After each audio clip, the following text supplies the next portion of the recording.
Hello class, I am Radha Pandey and once again we are going to learn the chapter of class 12th biology that is human reproduction. आज की class में हम लोग reproductive cycle को start करेंगे और साथ में हार्मोनल कंट्रोल को भी पढ़ेंगे। मैं पूरा रिप्रोडक्टिव साइकिल तो नहीं पढ़ाऊंगी आज, लेकिन आपको मैं हार्मोनल कंट्रोल तक की बात करा दूंगी और नेक्स्ट क्लास में आपको रिप्रोडक्टिव साइकिल मतलब मेंस्ट्रुअल साइकिल आपको मैं कंप्लीट करा दूंगी। शुरू करें हम लोग बात को। आइए चलिए देखते हैं जरा। बात को मैं बता रही हूँ रिप्रोडक्टिव साइकिल से। आपके एनसीईआरटी में मेंस्ट्रुअल साइकिल टॉपिक करके मिलेगा, ठीक है? तो समझना जरा, थोड़ा इनिशियल से बात शुरू करते हैं। टॉपिक है reproductive cycle. Reproductive cycle reproductive cycle को समझने से पहले मैं एक बहुत इंपॉर्टेंट चीज बताती हूँ, समझना जरा। जितने भी सेक्सुअली प्रोड्यूसिंग ऑर्गेनिज्म है, ठीक है, जो भी अपने बच्चे को दो पेरेंट्स इन्वॉल्व करके बनाते हैं, मतलब एक मेल और एक फीमेल पेरेंट्स इन्वॉल्व करना पड़ता होगा तब जाके एक बेबी बनता है, ऐसे जितने भी एनिमल हैं उनकी जो फीमेल्स होती हैं वो मोर और लेस सबकी सब रिप्रोडक्टिव साइकिल शो करती हैं। अब वो अलग बात है कि रिप्रोडक्टिव साइकिल जो है सबका अलग अलग पैटर्न का होता होगा, दैट इज डिफरेंट थिंग। अब जैसे कुत्ते की अगर मैं बात करूं, ठीक है, डॉग जो होता है उसमें रिप्रोडक्टिव साइकिल जो होता है वो 6 मंथ्स पर ऑलमोस्ट रेगुलेट होता है, ठीक है।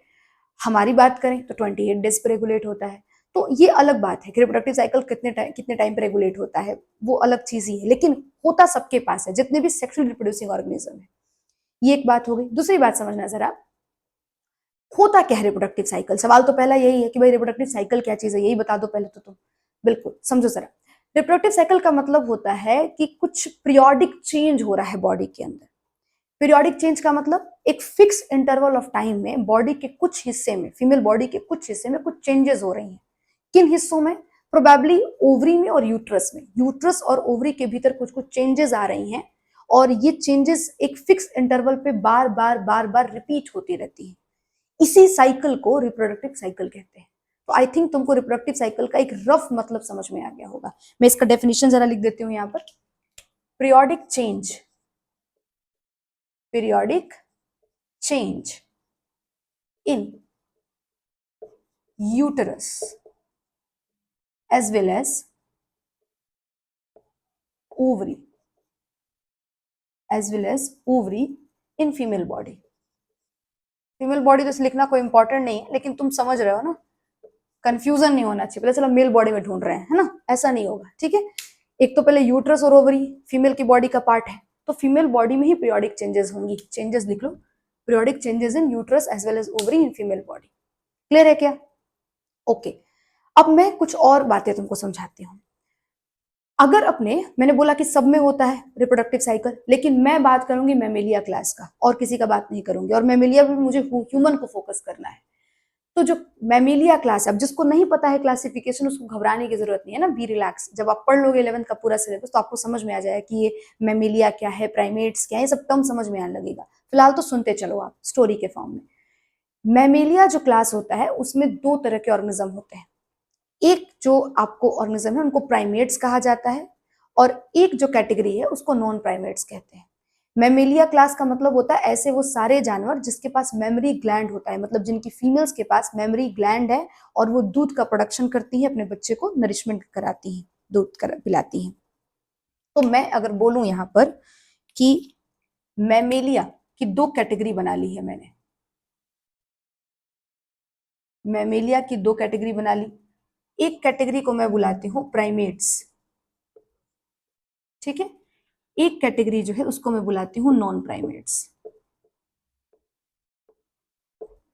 जो प्राइमेट की कैटेगरी होती है वो बेसिकली जो रिप्रोडक्टिव साइकिल शो करती है उसका एक स्पेशल नाम है, उसको मेंस्ट्रुअल साइकिल कहते हैं। समझ में आया क्या बोला मैंने? क्या बोलते हैं उसको? Menstrual cycle. तो शोज मेंस्ट्रुअल साइकिल, ठीक है। जबकि नॉन प्राइमेट्स जो होते हैं वो क्या शो करते हैं भाई? तो show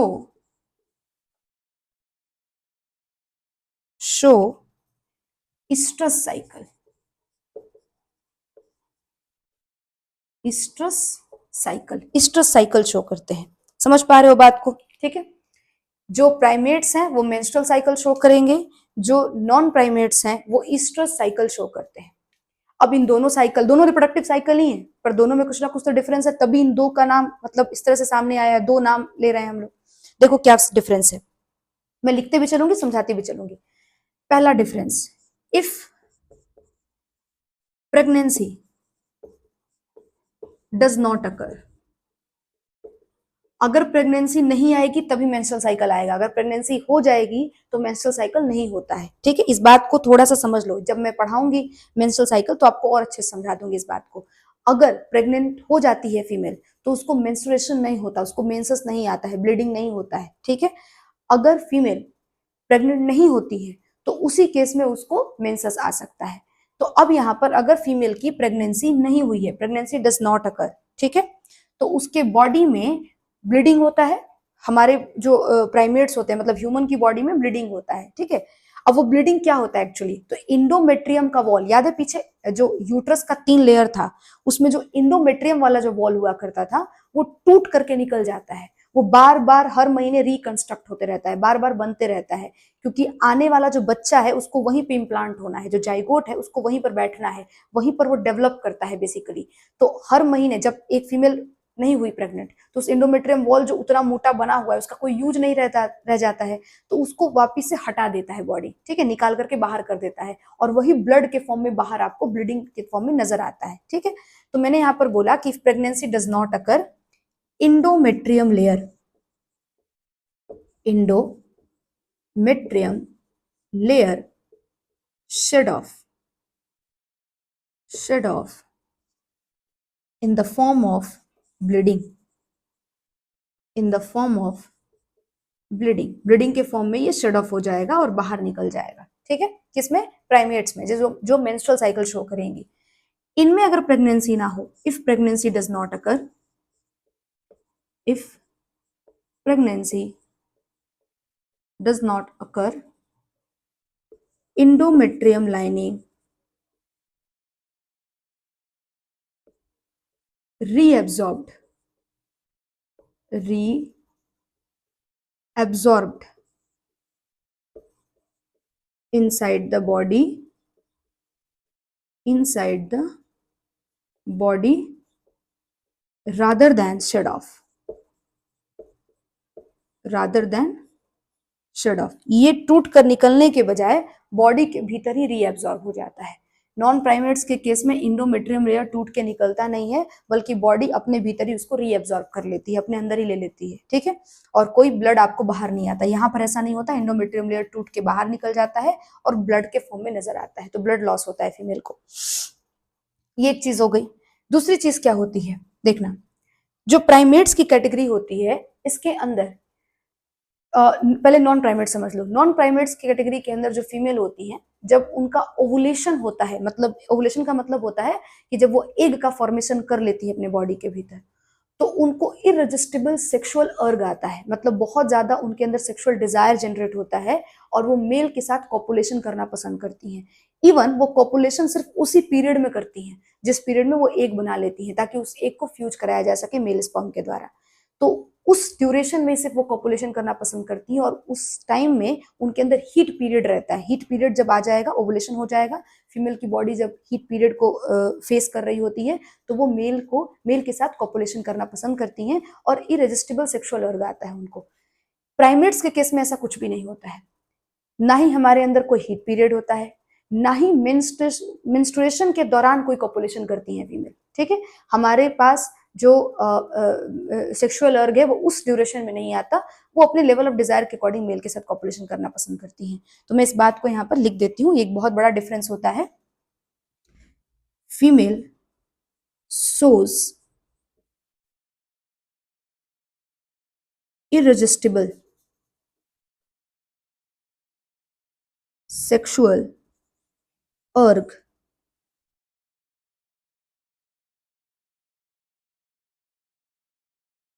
during ovulation, during ovulation, और हमारे अंदर ऐसा कुछ भी नहीं होता। तो female do not shows irresistible sexual urge,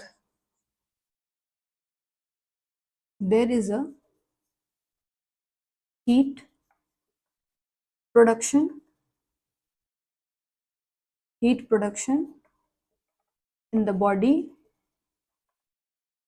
and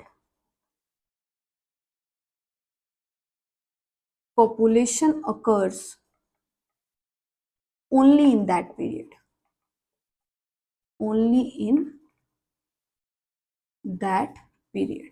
सही है क्या? चलो यहां देखो जरा, इसमें क्या हो सकता है, there is no heat period, there is no heat period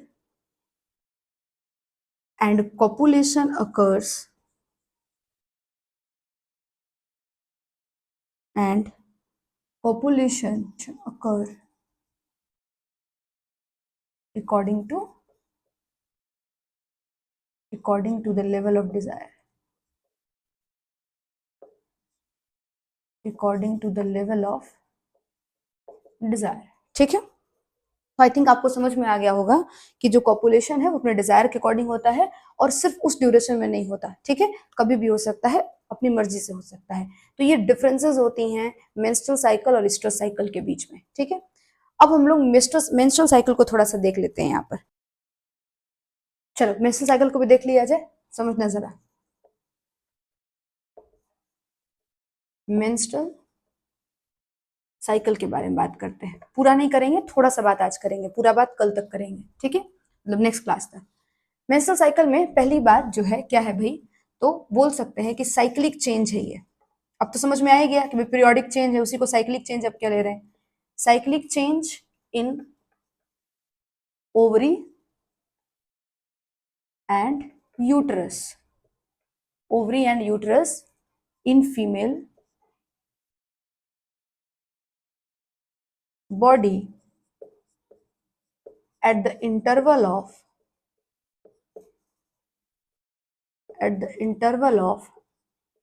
21 to 35 days, ठीक है, at the interval of 21 to 35 days. क्यों लिखा है 21 to 35 डेज? ये नॉर्मल रेंज होता है, ठीक है।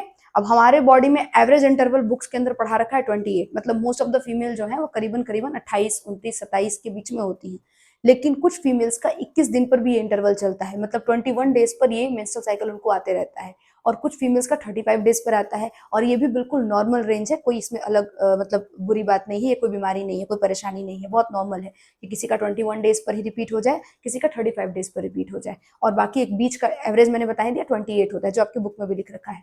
तो ये चीज हो गया साइक्लिक चेंजेस, ठीक है। दूसरा चीज, फीमेल को पहली बार मेंसेस जो है प्यूबर्टी के टाइम पे आता है, मतलब जैसे ही फीमेल का प्यूबर्टी हिट करता है, 12, 13, 14 साल वाला जो उम्र आता है, तो तुरंत फीमेल को उस वक्त भी पहली बार मेंसेस उसको फेस करना पड़ता है, मतलब मेंस्ट्रुएशन आता है, और उस मेंस्ट्रुएशन को हम लोग मेनार्क कहते हैं, ठीक है।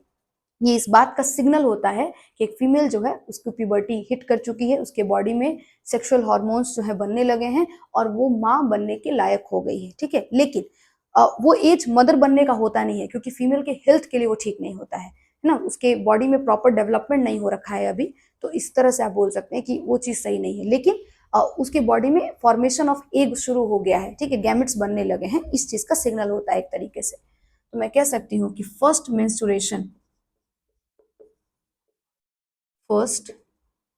menstruation is called menarche। First menstruation को हम लोग क्या कहते हैं, मेनार्क कहते हैं। वही जो सबसे आखिरी और ये फर्स्ट मेंस्ट्रुएशन कब आता है, first menstruation occur at puberty, ये भी लिख लो, first menstruation occur at puberty called menarche, called menarche, इसको मेनार्क कहते हैं, ठीक है। Stopping of menstruation,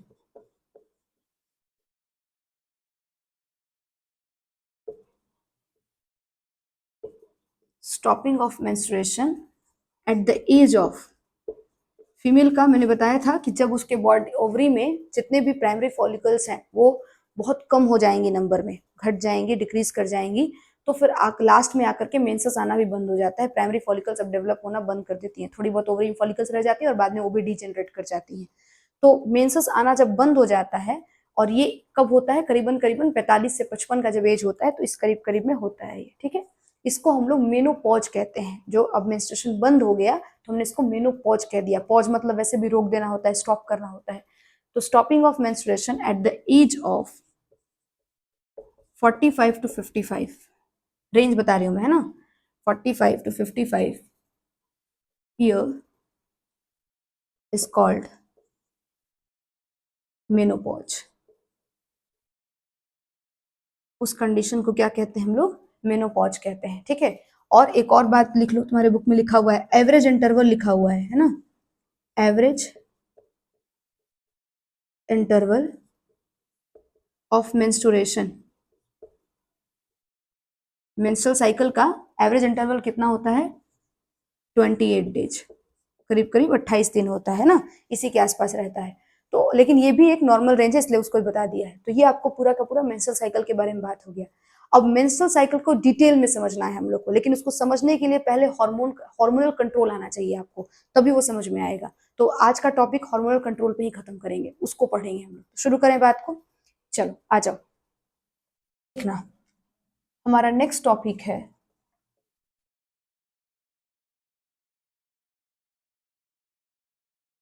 hormonal control. ठीक है, समझना बात को, कैसे कैसे बता रही हूं मैं। सबसे पहले हाइपोथैलेमस से बात शुरू करेंगे। याद होगा मेल वाला मैंने पढ़ाया था आपको, ठीक है, तो वहां भी हाइपोथैलेमस से ही बात स्टार्ट हुई थी। हाइपोथैलेमस से बात शुरू हो रही है, ठीक है। हाइपोथैलेमस सबसे पहले एक हार्मोन भेजता है, जिस हार्मोन का नाम तुम बताओ मुझे क्या होता है, बोल सकते हो? जीएनआरएच कहते हैं उसको, गोनाडोट्रोपिन रिलीजिंग हार्मोन। ये जीएनआरएच हाइपोथैलेमस भेजता है, और कहाँ भेजता है? एंटीरियर पिट्यूटरी को भेजता है, याद हो अगर तो, एंटीरियर पिट्यूटरी को भेजता है, ठीक है। ये आपका ब्रेन है मान लो, है ना, मैं फोटो वैसे नहीं बनाऊंगी यहाँ पर क्योंकि स्पेस मुझे बहुत ज्यादा चाहिए होगा। ये हाइपोथैलेमस है और ये आपका एंटीरियर पिट्यूटरी है, ये वाला एंटीरियर पिट्यूटरी है। तो हाइपोथैलेमस ने किसको स्टिमुलेट किया?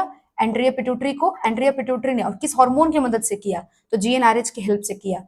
फिर एंटीरियर पिट्यूटरी बदले में यहाँ से 2 हार्मोन सीक्रेट करेगा, ठीक है, पिट्यूटरी हार्मोन कहते हैं उसको। और वो 2 हार्मोन होंगी आपकी, बता सकोगे? एलएच और एफएसएच।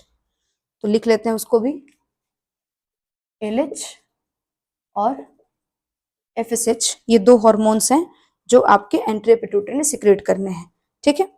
अब देखो जरा, ये जो एंटीरियर पिट्यूटरी है, ये 2 तो हार्मोन भेज दिया, एलएच और एफएसएच। एलएच को फुल फॉर्म होता है ल्यूटिनाइजिंग हार्मोन, एफएसएच का फुल फॉर्म होता है फॉलिकुलर स्टिमुलेटिंग हार्मोन। अब ये कैसे कैसे काम करेंगे थोड़ा वो समझना है तुमको, तो देखते चलना। सबसे पहले थोड़ा इसको मैं स्पेस और बड़ा कर लेती हूँ क्योंकि ज्यादा जरूरत पड़ेगा, तो मैं इधर लिख लेती हूँ एलएच, है ना, वरना फिर ऐसे हम लोग बहुत किचपिच मच जाएगा।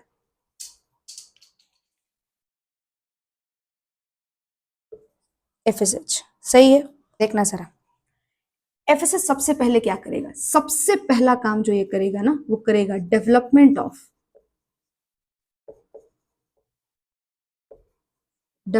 Of primary follicles. अगर आपको याद हो तो मैंने पढ़ाया था कि जो आपके फीमेल का जब बर्थ होता है तो फीमेल अपने ओवरी में प्राइमरी फॉलिकल्स ही लेकर के आती है, और वो प्राइमरी फॉलिकल्स जब वो प्यूबर्टी तक पहुंचती है तो उसमें से भी कुछ डीजेनरेट हो जाते हैं, जिसको फॉलिकुलर एट्रेशिया कहते हैं।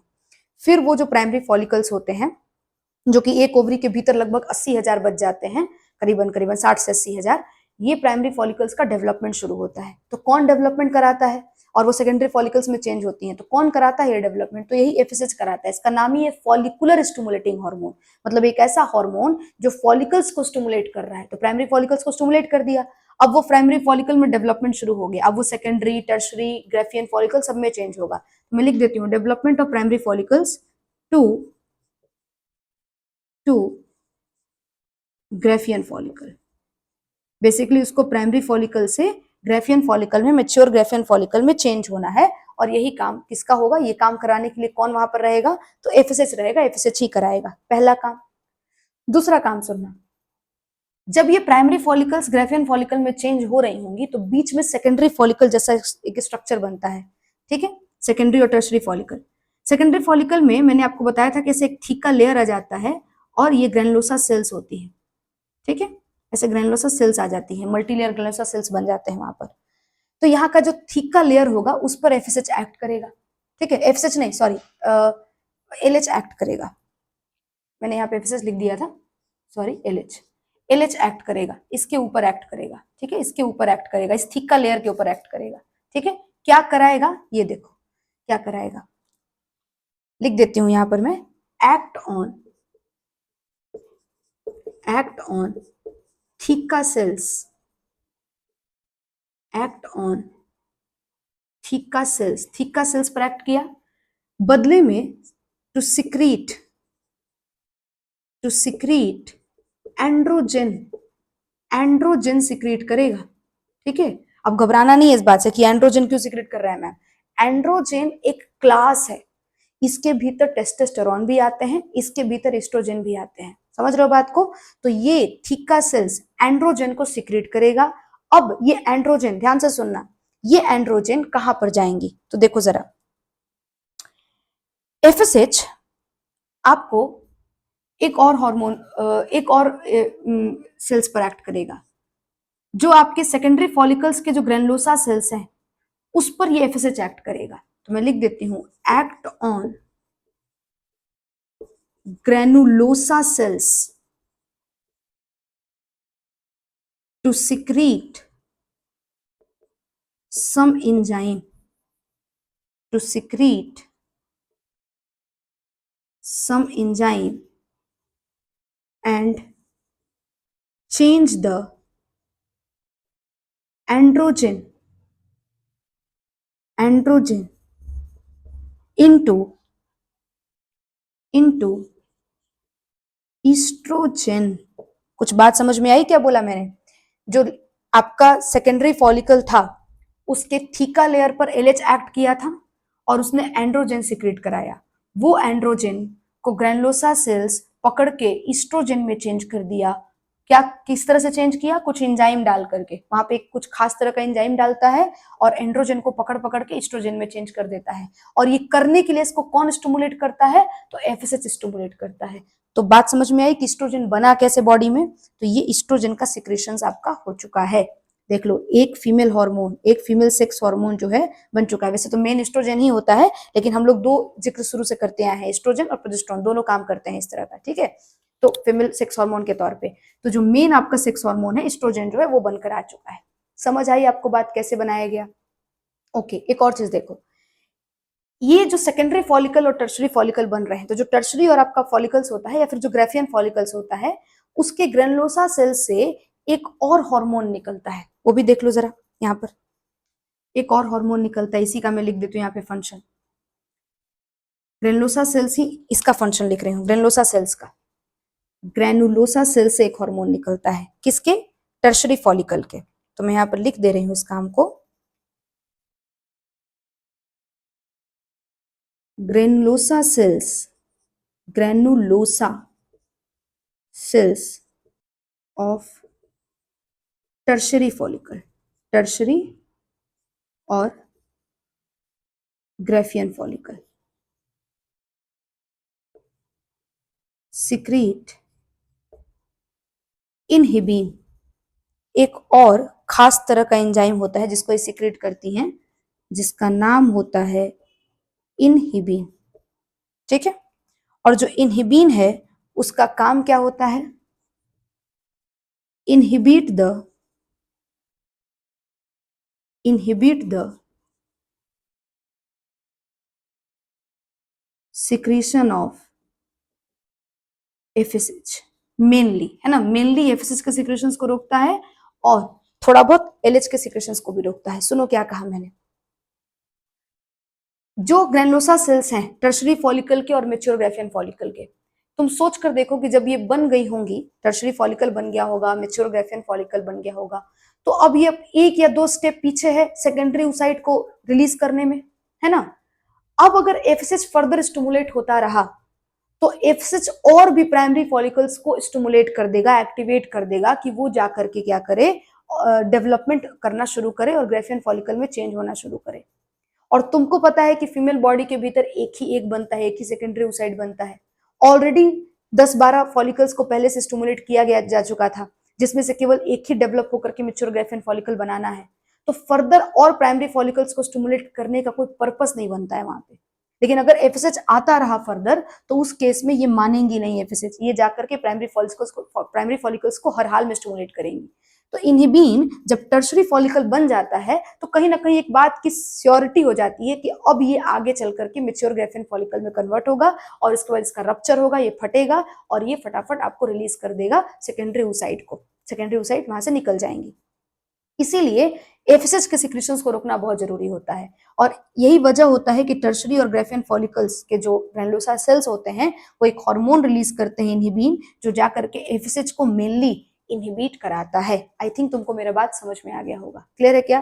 मैंने आपको 3 काम बता दिया है। पहला काम बताया कि ये प्राइमरी फॉलिकल्स को डेवलप करती हैं ग्राफियन फॉलिकल्स में, कौन? एफएसएच। दूसरा काम बताया कि एलएच थीका सेल से एंड्रोजन सिक्रेट कराता है, वो एंड्रोजन जाकर के जो आपके ग्रेनुलोसा सेल्स होती हैं उनके सिक्रेट किए हुए एंजाइम के साथ मिल करके और एस्ट्रोजन में कन्वर्ट हो जाता है, जो कि इसको करने के लिए एफएसएच स्टिमुलेट करता है। तीसरा काम बताया कि जो आपके टर्शरी और ग्राफियन फॉलिकल के ग्रेनुलोसा सेल्स हैं वो एक और हार्मोन रिलीज करती हैं इनहिबिन, और वो इनहिबिन एफएसएच के फर्दर सिक्रेशंस को रोक देता है। ठीक है, तो मतलब इनहिबिन जो होता है वो आपको बेसिकली एंड्रिया पिट्यूटरी पे जाकर के और एफएसएच के फर्दर सिक्रेशंस को रोकने के लिए काम करता है, मतलब नेगेटिव फीडबैक देता है। इसको मैं सबसे लास्ट में बनाऊंगी, मार्क करूंगी। ठीक है, 3 बातें समझ में आ गई। चौथी बात सुनो, देखो इधर एलएच, इधर देखो टर्शरी फॉलिकल और ग्राफियन फॉलिकल तैयार हो चुका है। जो ग्राफियन फॉलिकल तैयार हुआ है, मेच्योर ग्राफियन फॉलिकल, उस मेच्योर ग्राफियन फॉलिकल को अब फटना है। जब वो फटेगा तभी सेकेंडरी oocyte निकलेगा। तो इनहिबिन उन्होंने रिलीज कर लिया, सारा काम हो गया है। ठीक है, अब देखो एलएच उसके ऊपर एक्ट करेगा, किसके ऊपर? मेच्योर ग्राफियन फॉलिकल के ऊपर, और मेच्योर ग्राफियन फॉलिकल बेसिकली फट जाएगा। तो rupture of mature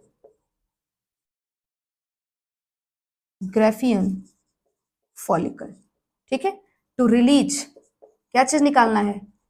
to release secondary oocyte, to release secondary oocytes। Graafian follicle को रप्चर कर दिया जाएगा जिससे सेकेंडरी oocyte रिलीज हो जाएंगी।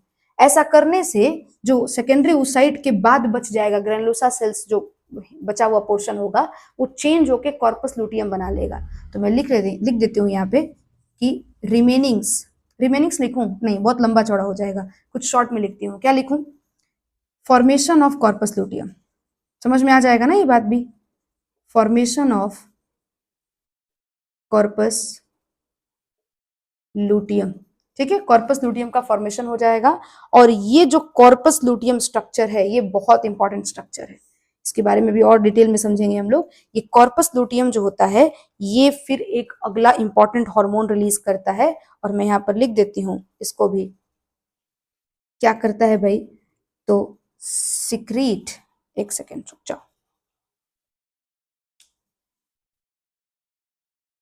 Secrete progesterone. याद पड़ रहा है? एक हार्मोन था ना, प्रोजेस्टेरॉन है ना, सिक्रीट प्रोजेस्टेरॉन, प्रोजेस्टेरॉन को सिक्रीट कर देगा ये। कौन? Corpus luteum. Corpus luteum progesterone को सिक्रीट करने में हेल्प करेगा, मतलब प्रोजेस्टेरॉन को सिक्रीट कराएगा। अब देख लो ये सारे हार्मोन्स जो हैं वो आपके बन चुके हैं। मैंने देख लो हार्मोन कहाँ कहाँ जिक्र किया, जितना भी हार्मोन है उसको मैंने ग्रीन कलर से लिखा हुआ है। ठीक है, एक है आपका एलएच, है ना, जो कि एक पिट्यूटरी हार्मोन है। एफएसएच, ये भी एक पिट्यूटरी हार्मोन है। इन दोनों हार्मोन ने मिलकर के किस किस को बनाया? तो एक तो ईस्ट्रोजन को बनाया, ठीक है, एक इनहिबिन को बनाया, और एक आपको प्रोजेस्टेरॉन को बनाया। ठीक है, ईस्ट्रोजन, प्रोजेस्टेरॉन और इनहिबिन, इन तीनों ने ही बनाया है कुछ कुछ एक्टिविटी से। ठीक है, अब मतलब इन तीनों के एफर्ट से बना है। अब तुम बोलोगे मैम इनहिबिन तो एफएसएच से नहीं बना है। नहीं बना है ना, ग्रेनुलोसा सेल्स अगर नहीं होता तो बेसिकली इनहिबिन थोड़ी ना बनता, और ग्रेनुलोसा सेल्स को बनाने में एफएसएच कहाँ थे? तो इससे तुम कह सकते हो कि अल्टीमेटली उनको लेकर क्या है। बाद में वो अलग बात है कि इनहिबिन फिर उसी को रोकने चला जाता है, क्योंकि वो अपने सिक्रीशंस का जो अमाउंट है उसका एक्सेस हो रहा है, इसलिए उसको रोकना बहुत जरूरी है, वरना वो फर्दर प्रॉब्लम कॉज करेगा। तो ये पूरा का पूरा हार्मोनल कंट्रोल है जो तुमने देखा है। अभी बात यहीं पे खत्म नहीं हुई है, अभी कुछ और बातें भी समझनी है, देखना जरा। तो आई थिंक क्लियर हो गया यहाँ तक की बात। और एक ऊपर भी एक हार्मोन है, उसकी भी बात मैंने की है, जीएनआरएच। ठीक है, वो भी एक हार्मोन है, उसको मैंने ग्रीन कलर से ही लिख रखा है। तो आई थिंक तुमको समझ में आ रहा होगा। ठीक है, एक बार रिवीजन कर लेते हैं क्या क्या बोला, फिर मैं थोड़ा सा आगे का जो बात है वो बता लेती हूँ। हाइपोथैलेमस ने बेसिकली जीएनआरएच सिक्रीट किया, जीएनआरएच जाकर के एंटीरियर पिट्यूटरी को स्टिमुलेट करता है, एंट्रिया पिट्यूटरी बदले में 2 हार्मोन रिलीज करता है, एफएसएच और एलएच। एफएसएच जो है सबसे पहले प्राइमरी फॉलिकल्स को डेवलप करना शुरू करता है और उसको ग्राफियन फॉलिकल में चेंज करना स्टार्ट करता है। एक नहीं, बहुत सारे फॉलिकल्स होते हैं, ठीक है, 5-10 फॉलिकल होते हैं जिनको वो उठा करके डेवलपमेंट उन्हें स्टार्ट कर देता है, लेकिन उसमें से कोई एक ही ग्राफियन फॉलिकल बनने जाएगा। अब इस डेवलपमेंट के दौरान जब सेकेंडरी फॉलिकल्स तैयार होती हैं तो उनके थीका लेयर पर जाकर के एलएच एक्ट करता है और वो एलएच बदले में एंड्रोजन रिलीज करता है। वो एंड्रोजन जो है वो कहाँ मूव कर जाता है, तो वो एंड्रोजन मूव कर जाता है ग्रेनुलोसा सेल्स में, ठीक है, और ग्रेनुलोसा सेल्स वहां से कुछ एंजाइम सिक्रेट करती हैं और एंड्रोजन को पकड़ पकड़ के एस्ट्रोजन में कन्वर्ट कर देती हैं। एस्ट्रोजन जो होता है, अब वो बॉडी के अंदर सारे फीमेल जो कैरेक्टरिस्टिक्स होते हैं, फेमिनाइन कैरेक्टरिस्टिक्स जो होते हैं, उसको मेंटेन करने में हेल्प करेगा, जो कि अभी मैं पढ़ाऊंगी तुमको।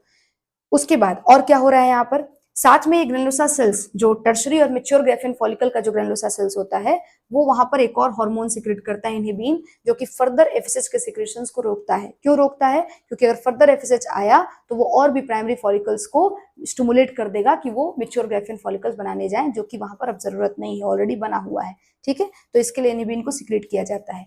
इधर एलएच जो है, जो आपका ये ग्राफियन फॉलिकल तैयार हो गया है, मैच्योर ग्राफियन फॉलिकल जो यहाँ पर तैयार हो गया है, इसको पकड़ करके और उसको रप्चर करा देता है। उसके रप्चर होने से सेकेंडरी oocytes रिलीज हो जाती हैं और जो बचा हुआ हिस्सा है, जो रेमिनेंट्स है वहां पर, वो सारा का सारा बचा हुआ हिस्सा कॉर्पस लुटियम में चेंज हो जाता है। Corpus luteum basically progesterone secrete करता है और ये ईस्ट्रोजन को सपोर्ट करता है, उसकी मदद करता है फेमिनाइन कैरेक्टरिस्टिक्स को बनाने में। अब मुझे आपको सिर्फ 2 चीजें बतानी है, प्रोजेस्टेरॉन और ईस्ट्रोजन का फंक्शन, ठीक है, जो कि मैं आपको बताना शुरू करूंगी, लेकिन उसके पहले एक और बात सुन लो। यहां पर जो ईस्ट्रोजन होता है, ठीक है, इसका नेगेटिव फीडबैक भी होता है, किसके ऊपर? एंटीरियर पिट्यूटरी और साथ में हाइपोथैलेमस, इन दोनों पर देता है। और सिर्फ नेगेटिव नहीं, पॉजिटिव इंपैक्ट भी होता है। मैं बताती हूँ क्या इसका मैं बोलने की कोशिश कर रही हूँ, मीनिंग क्या है, इस सारे बातों का समझाती हूँ। देखना, ईस्ट्रोजन शुरुआत में, ईस्ट्रोजन एक्चुअली एलएच और एफएसएच को आने के लिए भी हेल्प करता है, मतलब स्टिमुलेट करता है बॉडी में कि भाई एलएच और एफएसएच ज्यादा से ज्यादा बने, और किसी पॉइंट पर रोकता भी है, दोनों काम करता है। इसलिए मैंने यहाँ पर पॉजिटिव और नेगेटिव दोनों साइन बना रखा है, मतलब पॉजिटिव फीडबैक भी देता है और नेगेटिव फीडबैक भी देता है। अब कहाँ देता है ये मैं तुमको साइकिल के अंदर समझाऊंगी, तुमको ज्यादा बेहतर समझ में आएगा। अभी सिर्फ इतना याद रखो कि ईस्ट्रोजन एलएच और एफएसएच को प्रमोट भी करता है आने के लिए, ठीक है, ड्यूरिंग ओवुलेशन, और इनको रोकता भी है आने से, क्योंकि उनकी जरूरत नहीं होती है वहां पर, वो बेसिकली नुकसान पहुंचाएंगे आकर के। तो दोनों ही काम करने के चलते हम यहाँ पर लिख रखे हैं कि पॉजिटिव फीडबैक भी देगा और नेगेटिव फीडबैक भी देगा। और ईस्ट्रोजन, तुमको मैंने पीछे किसी क्लास से बताया था कि जब भी किसी हार्मोन को काम करना होता है तो उसका रिसेप्टर होना चाहिए उस जगह पर, तभी वो काम कर सकेगा। तो ईस्ट्रोजन का रिसेप्टर एंट्रिया पिट्यूटरी पर भी है और हाइपोथैलेमस पर भी है, और इन दोनों जगहों पर अपने उसके रिसेप्टर होने के चलते दोनों जगहों पर लग करके और उनको पॉजिटिव और नेगेटिव फीडबैक दोनों देता है। ये क्लियर हुआ? एस्ट्रोजन कहां पर नेगेटिव फीडबैक और पॉजिटिव फीडबैक देता है? ओके, चलो, इनहिबिन का सिर्फ नेगेटिव फीडबैक है और वो है एंट्रिया पिट्यूटरी पर, ठीक है, वो सिर्फ नेगेटिव फीडबैक देता है, एंट्रिया पिट्यूटरी पे जाकर के लगता है, और इसको मैंने बता दिया है, जैसे ही एंट्रिया पिट्यूटरी पे लगेगा, एंट्रिया पिट्यूटरी समझ जाएगा कि एफएसएच का सिक्रेशंस रोकना पड़ेगा, और वो एफएसएच का सिक्रेशंस को रोक देता है। तो इनहिबिन का जो रिसेप्टर है वो सिर्फ आपको एंट्रिया पिट्यूटरी पर ही मिलेगा और वो नेगेटिव फीडबैक देता है। वहीं प्रोजेस्टेरॉन की अगर मैं बात करूं तो प्रोजेस्टेरॉन भी नेगेटिव फीडबैक देता है एंटीरियर पिट्यूटरी को भी और साथ में हाइपोथैलेमस को भी, ये भी नेगेटिव फीडबैक देता है, मतलब ये एलएच और एफएसएच को आने से रोकता है, ठीक है। कहाँ रोकता है ये फिर हम लोग पढ़ेंगे जब मैं आपको मेंस्ट्रुअल पढ़ाऊंगी, मेंस्ट्रुअल साइकिल पढ़ाऊंगी, तो उसके अंदर दिखाऊंगी आपको, बहुत डिटेल में समझेंगे हम लोग। तो नेगेटिव फीडबैक देता है, लेकिन इसके भी रिसेप्टर्स कहाँ कहाँ पे होते हैं? एंट्रिया पिट्यूटरी पे भी होते हैं और हाइपोथैलेमस पे भी होते हैं। तो आई थिंक आपको पॉजिटिव फीडबैक और नेगेटिव फीडबैक वाला कॉन्सेप्ट समझ में आ गया होगा कि कौन किसका कहाँ पर रिसेप्टर मौजूद है, और साथ में कौन पॉजिटिव फीडबैक देता है, कौन नेगेटिव फीडबैक देता है, ये पूरी बात आपको समझ में आ गई होगी। तो ये कुल मिलाजुला के हार्मोनल कंट्रोल है, जो कि आपको अपनी कॉपी में नोट कर लेना है और साथ में याद भी रखना है। मेंस्ट्रुअल साइकिल समझाऊंगी तो बचा हुआ बात भी समझ में आ जाएगा, जो अभी काम आपको समझ में नहीं आया है। चलो, साथ में अब मुझे एक आखिरी चीज बतानी है, ईस्ट्रोजन और प्रोजेस्टेरॉन का फंक्शन है, जो कि मुझे यहाँ लिखवाना है, तो मैं लिखवा देती हूँ। आओ जरा सुनो, क्या लिख लिया जाए? फंक्शन ऑफ, एक तरफ लिखती हूँ प्रोजेस्टेरॉन का फंक्शन, एक तरफ लिखती हूँ एस्ट्रोजन का फंक्शन, दोनों निपट जाएंगे, ठीक है, और दोनों आपस में जुड़े हुए हैं बहुत हद तक, तो अपना काम भी हो जाएगा। फंक्शन ऑफ प्रोजेस्टेरॉन, ठीक है, और यहाँ पर लिख लेती हूँ function of oestrogen. Function of oestrogen. ठीक है, देखो प्रोजेस्टेरॉन के फंक्शन से शुरू करती हूँ मैं बात को। पहला काम, प्रोजेस्टेरॉन जो होता है और एस्ट्रोजन दोनों कलेक्टिवली ये काम करते हैं, मेमोरी ग्लैंड का डेवलपमेंट कराते हैं। ठीक है, मैंने आपको बताया था जब फीमेल का प्यूबर्टी हिट करता है तो उसके बॉडी में प्यूबर्टी हिट होने के साथ साथ सेकेंडरी सेक्सुअल कैरेक्टर को मेंटेन कराना होता है, जिसमें ब्रेस्ट का फॉर्मेशन भी कराना होता है, आपके मेमोरी ग्लैंड का डेवलपमेंट कराना होता है। तो यही वो दो हार्मोन होती हैं प्रोजेस्टेरॉन और एस्ट्रोजन, जो जाकर के मेमोरी ग्लैंड का डेवलपमेंट कराती है, मतलब वहां पर एल्वेलाई का फॉर्मेशन करना, फैट का डिपोजिशन करना, मेमोरी ग्लैंड के साइज को इंप्रूव करना। ठीक है, ये सब कुछ, ये सारा का सारा काम, उसके अंदर के जितने भी पार्ट्स हैं, लेक्टिफेरस डक्ट हुआ, एम्पुला हुआ, ठीक है, जितने भी हिस्से हैं जो भी तुमने पढ़ा है, सारे के सारे हिस्से को ठीक करने का काम, उनको बनाने का काम इन्हीं दोनों का होता है। ठीक है, इवन प्रेगनेंसी के दौरान भी ये हॉर्मोन्स जाकर के मेमोरी ग्लैंड पे काम करते हैं। जब फीमेल 1 मंथ और 2 मंथ्स प्रेग्नेंट, मतलब 4 to 5 वीक्स जब फीमेल का प्रेगनेंसी हो जाता है, तो 4 से 5 वीक के बाद ये दोनों हार्मोन जाकर के फीमेल के मेमोरी ग्लैंड पे दोबारा काम करते हैं। तो अब दोबारा क्या कर रहे होते हैं मैम, तो मेमोरी ग्लैंड के साइज को थोड़ा और इंप्रूव कराते हैं, क्योंकि उसका एक्चुअल यूज उसी दौरान में है। जब प्रेगनेंसी होगी तभी फीमेल के एक्चुअली मींस जो मेमोरी ग्लैंड है उसका यूज है, क्योंकि उसको नरिशमेंट करना है बच्चे को, तो उसकी साइज को और भी ज्यादा इंप्रूव करना, उसकी और भी अच्छी तरीके से फिनिशिंग करना, उसको ये दोनों जाकर के देखते हैं, मेंटेन कराते हैं। समझ गए बात को? चलो तो मैम इस बात को लिख देती हूँ। आ जाओ, फंक्शन ऑफ प्रोजेस्टेरॉन में भाई क्या हो जाएगा, तो मेमोरी ग्लैंड डेवलपमेंट कराते हैं ये, मेमोरी ग्लैंड डेवलपमेंट। ठीक है, यहां भी वही बात है, effect on breast to develop properly, to develop properly, है ना। पहला काम हो गया। दूसरा काम सुनना जरा, दूसरा काम क्या करते हैं लोग, एक काम हो गया, दूसरा काम देखो। प्रोजेस्टेरॉन अगर फीमेल को प्रेगनेंसी हो गया है ना, प्रेगनेंसी उसका अगर हो जाता है, या प्रेगनेंसी के चांसेस जब होते हैं कि प्रेगनेंसी होगी, तो इंडोमेट्रियम लेयर शट ऑफ नहीं होता है। मैंने बताया था जब प्रेगनेंसी नहीं होती है तब इंडोमेट्रियम लेयर बाहर आता है, इंडोमेट्रियम लेयर टूट जाता है। जब प्रेगनेंसी हो जाएगी तो इंडोमेट्रियम लेयर टूट करके बाहर नहीं आएगा, और उसको टूटने नहीं देने में इसी का हाथ होता है, प्रोजेस्टेरॉन का हाथ, मेनली प्रोजेस्टेरॉन का हाथ होता है। तो इंडोमेट्रियम लेयर के अंदर कॉन्ट्रैक्शंस को रोकता है, इंटेंसिटी ऑफ कॉन्ट्रैक्शंस को घटा देता है ताकि वो टूटे नहीं। ठीक है, और उसको अनस्टेबलाइज नहीं होने देता, उसको स्टेबल करने में हेल्प करता है। तो लिख सकते हैं कि decrease the,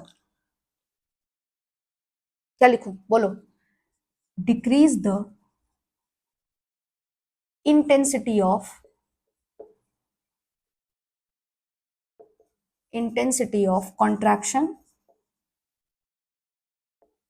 contraction in endometrium layer and make it stable, and make it stable, इसको स्टेबल बनाने में भी हेल्प करता है। ठीक है, इतना ही नहीं, समझो जरा, जब फीमेल के बॉडी में प्रोजेस्टेरॉन जो होता है, जब ये आता है, कॉर्पस लुटियम जब प्रोजेस्टेरॉन को बनाना शुरू करता है, तो ये इंडोमेट्रियम लेयर के अंदर सिक्रेटरी फंक्शंस को बढ़ा देता है। समझ रहे हो, सिक्रेटरी फंक्शंस को बढ़ाने का मतलब क्या होता है, सिक्रेटरी फंक्शंस मतलब इंडोमेट्रियम लेयर में ग्लाइकोजेन बनना शुरू हो जाती है, स्टोर होना शुरू हो जाती है बन बन करके। अब ऐसा क्यों हो रहा है, तुमको पता है कि जो इम्प्लांटेड स्ट्रक्चर है, जो जाइगोट को जो इम्प्लांट होना है वो आकर के इंडोमेट्रियम में ही होना है। अब जाइगोट को नरिशमेंट तो चाहिए होगा, तो नरिशमेंट देने के लिए वहां पे ग्लाइकोजन का होना बहुत इंपॉर्टेंट है, and that is the reason कि ये जो प्रोजेस्टेरॉन होता है, मैं यहां लिख देती हूं कि इंक्रीज द सिक्रीटरी फंक्शन, ये आर लिखा हुआ है, ठीक है, ये भी आर लिखा है, सी है आर है, increase the secretory function in endometrium lining, endometrium lining के भीतर सिक्रेटरी फंक्शंस को बढ़ा देता है, स्टार्ट सिक्रीटिंग ग्लाइकोजन, ग्लाइकोजन को सिक्रेट करना शुरू कर देता है वहां पे, और उसको इवन स्टोर भी करना शुरू कर देता है। ठीक है, वहां पर ग्लाइकोजन भर जाती है पूरा का पूरा, ताकि जो आने वाला इम्प्लांटेड स्ट्रक्चर है उसको प्रॉब्लम ना हो, उसको नरिशमेंट प्रॉपरली मिल सके और उसका प्रॉपर डेवलपमेंट हो सके। तो ये 3 काम हो गए जो प्रोजेस्टेरॉन के हो गए। चलो उधर काम देख लेते हैं अब थोड़ा सा। ईस्ट्रोजन का काम मैंने एक तो बता दिया था कि वो ब्रेस्ट के डेवलपमेंट में हेल्प करता है। दूसरा सुनना जरा, जितना भी फीमेल का सेकेंडरी सेक्स ऑर्गन है, जैसे कि फैलोपियन ट्यूब हो गया, यूट्रस हो गया, वल्वा हो गया, उन सब पर काम करना, उन सब की फिनिशिंग कराना। ठीक है, ये सब करता है। जैसे प्यूबर्टी हिट करेगा उन सबको ठीक किया जाएगा। ठीक है, तो क्या लिख सकती हूं मैं कि effect on fallopian tube, uterus and external genitalia. अगर याद हो तो एक्सटर्नल जेनिटेलिया वल्वा को बोलते थे, और वल्वा के अंदर एक स्ट्रक्चर हुआ करता, उसको मॉन्स प्यूबिस कहते थे। ठीक है, तो मॉन्स प्यूबिस के ऊपर फैट का डिपोजिशन हुआ करता था, उस फैट के डिपोजिशन को कराना इसी का काम है। ठीक है, उसके ऊपर जो थिन हेयर्स है, छोटे छोटे हेयर्स जो आते हैं, प्यूबिक हेयर्स, उस प्यूबिक हेयर को लाने में भी इसी का हाथ है। इसके अलावा जो वजाइना है, वजाइना के ऊपर जब एस्ट्रोजन काम करता है तो वजाइना मोर रजिस्टिव हो जाता है किसी भी तरह के इन्फेक्शन को। इवन अगर वजाइना में इन्फेक्शन हो जाए किसी छोटे बेबी के अंदर या छोटे बच्ची के अंदर, तो एस्ट्रोजन ही वहां पर डालना पड़ता है एज अ मेडिसिन के तौर पे, ताकि वो वजाइना को रजिस्टिव बना सके और किसी भी तरह के इन्फेक्शन को होने से रोक सके। तो उस काम को भी करने में हेल्प करता है। ठीक है, समझ में आया क्या बोला मैंने? वजाइना को रजिस्टिव बनाया जाता है ताकि वहां पर किसी भी तरीके का इन्फेक्शन ना हो पाए, और उसको रजिस्टिव बनाने में, रेजिस्टेंट का मतलब होता है पावरफुल, किसी भी चीज को रोकने वाला, प्रतिरोधक क्षमता जनरेट करना, वो एस्ट्रोजन का ही काम होता है, वही करता है ये काम। दूसरी चीज हो गई। चलो, तो मैंने ये बात यहाँ पर लिख दी है, इसको एक्सप्लेन कर दिया है मैंने। आप हिंदी में लिख लेना अपनी कॉपी में, मतलब जिस भी भाषा में आप समझते होंगे उस भाषा में आप लिख लेना। ठीक है, मैंने यहाँ पर काम भर बात लिख दिया है शॉर्ट में। चलो अब देखो जरा, तीसरी चीज और क्या कर सकता है ये, बताओ जरा। Act on skeleton. ठीक है, हमारे स्केलेटन पे भी काम करता है। सुनो जरा, इसके बारे में भी बात सुनो, इसमें कुछ बात लिखूंगी भी मैं। ईस्ट्रोजन और टेस्टोस्टेरोन दोनों के दोनों जो होते हैं वो आपके बॉडी में बोन के ग्रोथ के लिए बहुत बड़ा एक कारण होते हैं। आपके बॉडी के अंदर, आपके बोन के भीतर फैट कह रही हूँ यार, सॉरी, कैल्शियम का डिपोजिशन कराते हैं ये। ईस्ट्रोजन आपके बोन के भीतर ऑस्टियोक्लास्टिक एक्टिविटी को इनहिबिट करता है, रोकता है। क्या होता है ऑस्टियोक्लास्टिक एक्टिविटी? जिन्होंने 11th में पढ़ा है चैप्टर टिश्यू उनको पता होगा, जिनको नहीं पता है मैं बताती हूँ। बोन के डिस्ट्रॉय होने की जो एक्टिविटी होती है, बोन डिस्ट्रॉय होने लगता है, बोन घिसने लगता है। ठीक है, और वहां से बेसिकली बोन जो है पतला होना शुरू हो जाएगा। ठीक है, अब उस एक्टिविटी को इनहिबिट करता है एस्ट्रोजन, रोकता है, और इवन रोकता भी है और बोन को स्टिमुलेट करता है कि उसमें ग्रोथ हो सके। समझ पा रहे हो बात को? ये काम टेस्टोस्टेरोन भी करता है और आपके एस्ट्रोजन भी करता है, मतलब बोन को स्ट्रेंथ देता है, स्ट्रांग बनाने में हेल्प करता है। जिस फीमेल को मेनोपॉज आ जाता है, मतलब जिस फीमेल के बॉडी में मेंसेस आना बंद हो जाता है, उसके बॉडी में एस्ट्रोजन का फॉर्मेशन भी बहुत रुक जाता है, बहुत कम हो जाता है, इवन खत्म भी हो जाता है। उस फीमेल को उसके बोन में प्रॉब्लम शुरू हो जाता है, उनके जॉइंट्स में पेन होना शुरू हो जाता है, उसको ओस्टियोपोरोसिस कहते हैं। और उसमें कुछ और नहीं, यही प्रॉब्लम होता है कि उनका बोन जो होता है उसमें ऑस्टियोक्लास्टिक एक्टिविटी बढ़ जाती है, मतलब बोन डिस्ट्रॉय बहुत तेजी से होने लगता है, क्योंकि उसको रोकने वाला जो हार्मोन है वहां पे मौजूद नहीं है, ना ही कोई उनके ग्रोथ में अब हेल्प करने वाला है।